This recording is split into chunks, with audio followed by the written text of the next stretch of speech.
প্রিয় দর্শক, আপনারা যে ভাঙচুরের ভিডিওটি দেখেছেন, আপনারা নিশ্চয়ই ভাবছেন যে এই ভিডিওটি নিশ্চয়ই কোনো রাজনৈতিক প্রতিপক্ষের প্রভাব খাটানোর জন্য করেছে বা কোনো অন্তর্গত দ্বন্দ্ব, বিএনপি সবচেয়ে বেশি এই ধরনের কাজ করে থাকে, তাহলে জামাত করেছে কিনা এরকম প্রশ্ন আসতেই পারে। কিন্তু আপনারা এটাও জানেন পাশাপাশি যে ইদানিং এনসিপি বা হচ্ছে কিংস পার্টি বা যারা দেশ বিরোধী, তারা কিন্তু নিজেদের কথার ফাঁদে নিজেরাই পড়ছে, নিজেরাই নিজেদের পাতা ফাঁদে পা দিয়ে জনগণের জনরোষের শিকার হচ্ছে এবং অপমানের শিকার হচ্ছে। যেমন টাকলা ফুয়াদ নিজের এলাকায় ঘাড় ধাক্কা খেয়েছে, আপনারা তো ভিডিওটি দেখেছেন। তো পাশাপাশি আমি আসিফ মাহমুদ সজীব ভুঁইয়ার একটি বড় ধরনের প্রতারণার গল্প শোনাবো এখন। এই ঘটনার আড়ালে লুকিয়ে আছে একটি বিশাল বড় প্রতারণার ফাঁদ। আপনারা জানেন যে বরিশালে মুলাদিতে আরিয়াল খাঁ নদের উপর নির্মিত সেতু উদ্বোধন করতে গিয়েছিল আসিফ মাহমুদ সজীব ভুঁইয়া। সেখানে ওই সেতুর নাম হঠাৎ করে জুলাই 36 নাম দেওয়ার জন্য প্রস্তাব রাখা হয় এবং এটাকে কেন্দ্র করে ওই এলাকার মানুষ ভাঙচুর করে, হট্টগোল করে। কিন্তু এর পিছনে আবার আরেকটা গল্প আছে। সচিব যার নাম হচ্ছে ইমদাদুল হক মজনু, ওনাকে নাকি উদ্বোধনী অনুষ্ঠানে দাওয়াত দেওয়া হয়নি বা তার নাম রাখা হয়নি বা তাকে ওই অনুষ্ঠানে দেখাই যায়নি।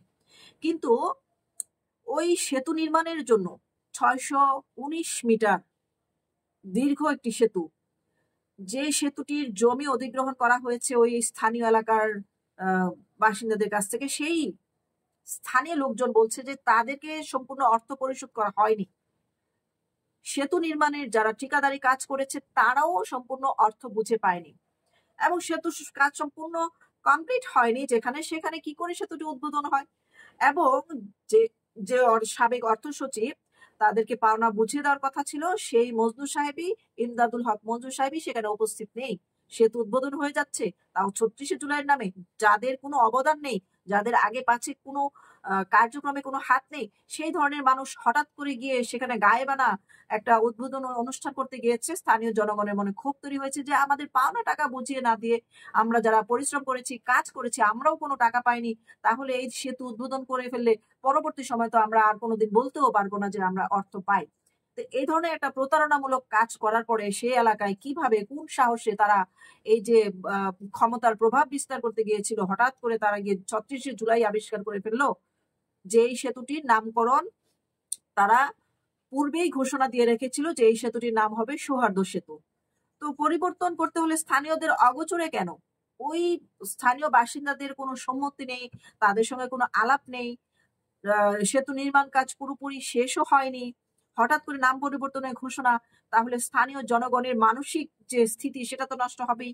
যে কারণে তাদেরকে সেখান থেকে উচিত জবাব দিয়ে দিয়েছে এবং সেখান থেকে উদ্বোধন না করে ফেরত আসতে হয়েছে।